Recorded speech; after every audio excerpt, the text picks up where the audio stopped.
Welcome to a wonderful spiritual journey through Sahaja Yoga. Today we are going to talk about the energy that exists within all of us and which is called as Kundalini. At the end of this program, we will have an opportunity to activate this energy and feel this unique experience. Here is a beautiful story coming from the depths of the ages. One day, God asked the angels, "Where should I hide the secret of life?" They said, "In the depths of the earth." "No," he answered to them. "This is the first place they would look. Deep inside the ocean?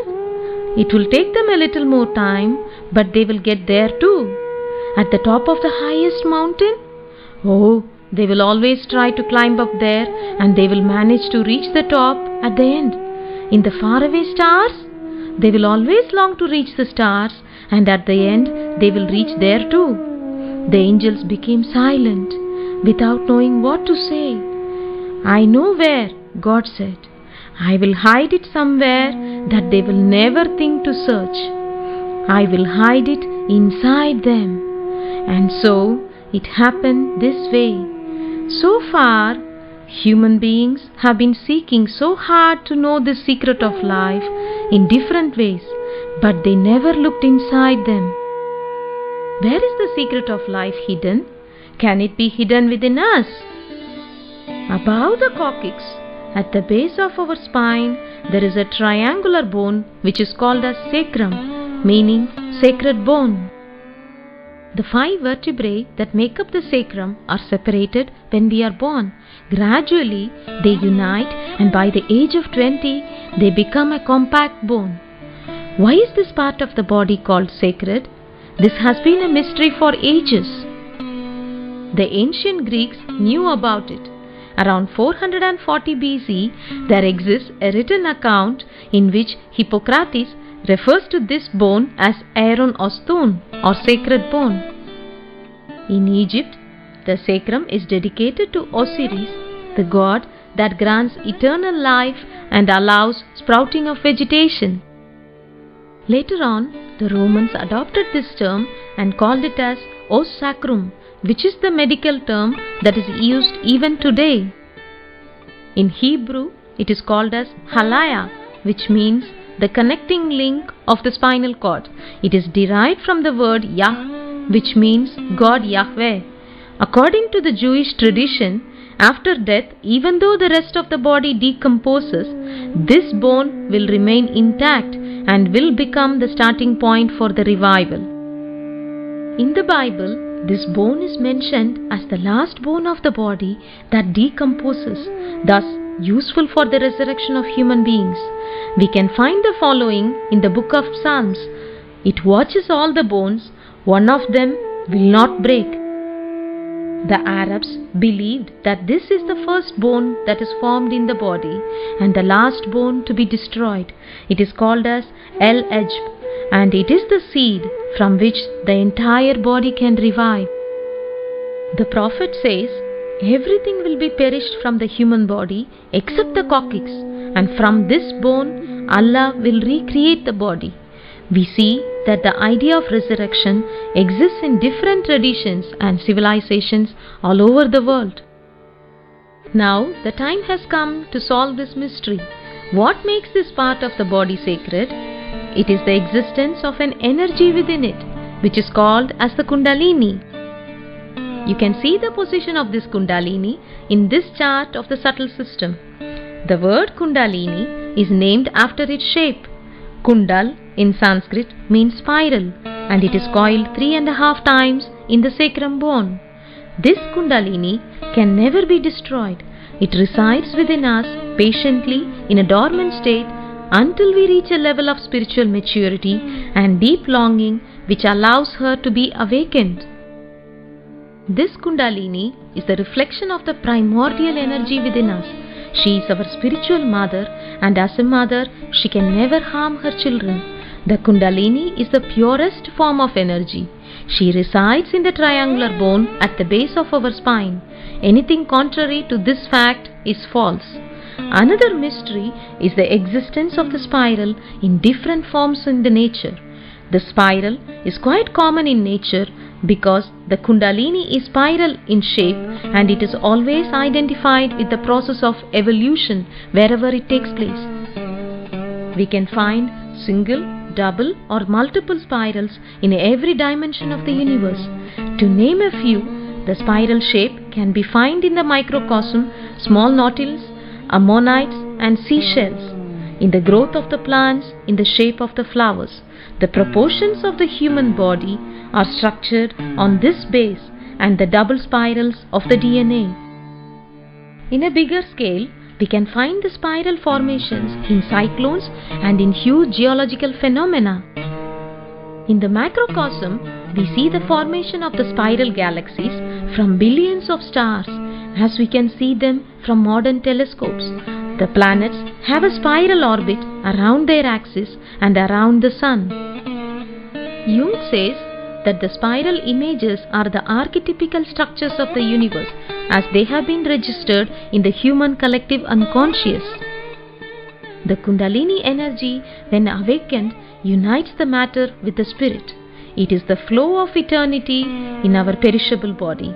It is the hope of renaissance, and that is why we find the spiral forms everywhere as they are her symbol. The spiral motif is widespread in every corner of our planet since the beginning of time. We can also find the spiral motifs in Africa, China, Japan, and Asia. The spiral symbolizes the eternal circle of life and death. It extends at the infinite rebirths that can be conquered only through the mother. Where mother is worshipped, we always find the symbol of hope for an eternal life. That is why they have carved this symbol on graves like this, which we can see at Newgrange in Ireland. In America, we can find spiral carvings on rocks in sacred and important places. In Latin America and the pre-Columbian art, we can find a lot of jewelry pieces with this motif. In Greece, the spiral motif appears at Neolithic years. The ceramic vase from Rimini dates back to 5000 BC. It shows clearly the spiral placed in the center of a triangle like the Kundalini in the triangular bone. One of the most famous and mysterious findings is the disc of Phastos around 1700 BC that shows a spiral coiled 3.5 times. The spiral form reaches its perfection during the Greek classic antiquity with the elegant Ionic capital. This unique energy that exists within us is waiting for her awakening. When she awakens, she rises in the central channel of our subtle system. Our subtle system has 3 channels and 7 energy centers or chakras. When the Kundalini gets awakened, she rises through our central channel, which runs along our spine and finds her way out from the top of the head. When this happens, she gives us yoga, which means union, the union of the man with the spirit, the union of the matter with the spirit. All the religious traditions have mentioned about the union with the divine through the awakening of this sacred energy. Once we achieve this union with the divine, it can be felt as a cool breeze on our palms, which is also called as vibrations.